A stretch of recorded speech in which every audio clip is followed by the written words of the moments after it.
Okay, so I have a TikTok account and I got this comment and I ended up making a response to the comment, and I figured to just clarify some things, I would post it here too. This is kind of an interesting message and I'm not totally sure how to respond to it, mostly just because I feel like I need a lot more clarification. You mentioned a lot of things in the message that I don't know what you're referring to when you say I chose that as my platform. I'm not sure what you're meaning, and I can't help but wonder if maybe there are some incorrect assumptions that have been made. So I've been thinking back to my videos this week and what assumptions or perceptions could have happened based on what I posted.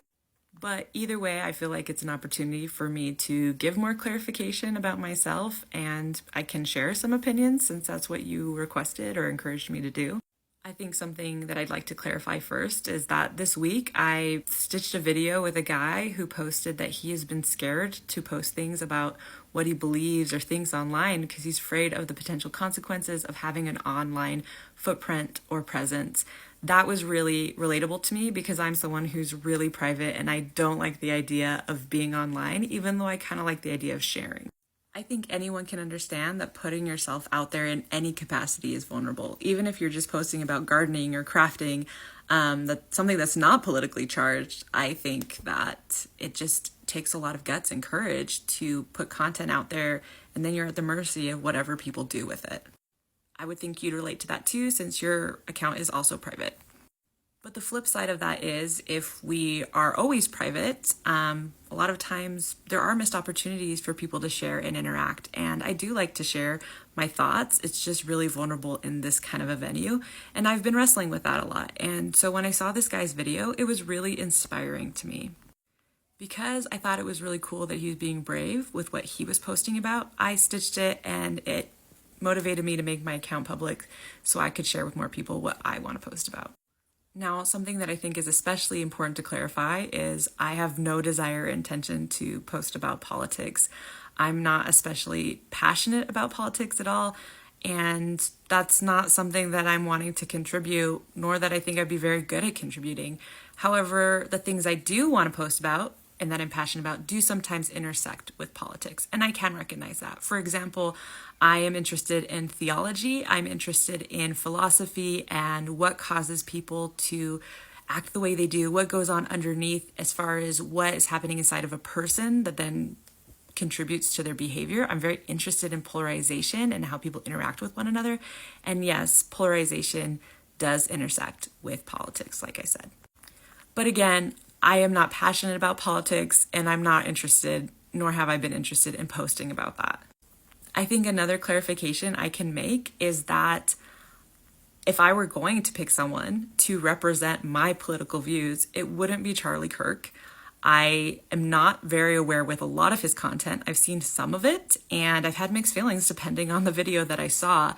But I think it should be reasonable that if there is a man online who is motivated because of Charlie Kirk to share what he believed, and then I was then motivated by that man's video, I should be allowed to acknowledge that without having to be put in a political box.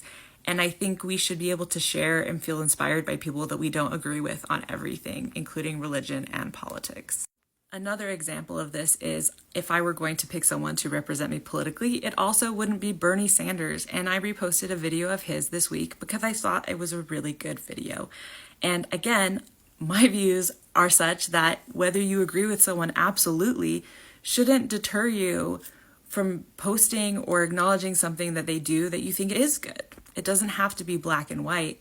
And I think that's an opinion I can say, that intense polarization, black and white thinking, and black and white language is not helpful. In fact, I think saying that only conservatives do this, only liberals do that, is not really helpful for the conversation. And I think anything that starts to demonize or intensify that tribalism is kind of hurting the discourse. And I do think free speech is important, and I do think discourse is important. I think there are stellar people on both sides of the political aisle, and it's not all or nothing with your individual beliefs about policies, etc. And discussion I've had with people I love that believe a variety of different things have been helpful for me and even changed some of my own beliefs at different times. And whether or not Charlie Kirk is representative holistically of my beliefs, I think the idea of people going to college campuses and having debates on both sides is a really beneficial thing. And I think what happened on that college campus is tragic. And I get that it's complex for people depending on where they stand on certain issues. And finally, about the video that you made this specific comment on, I can give you a little bit of context about that. Basically, I was driving down to a camping trip and my friend reminded me that I'm doing a posting challenge and that we were going to lose service. And so I recorded 29 seconds outside of a gas station quickly about just what was on my mind. And what was on my mind is that I feel like on both sides, a lot of people are being kind of extreme in their response, and we could do a lot better no matter what your position is in validating people and trying to see what could be reasonable about their point of view, because people usually aren't crazy. Usually their experience and their responses are informed by something. And if that video was disappointing to you, then I guess we have more to learn about each other, and we may not have that opportunity, but I like to think that if we met in real life, we'd find lots of things we could learn from one another and be okay with things that we disagree on.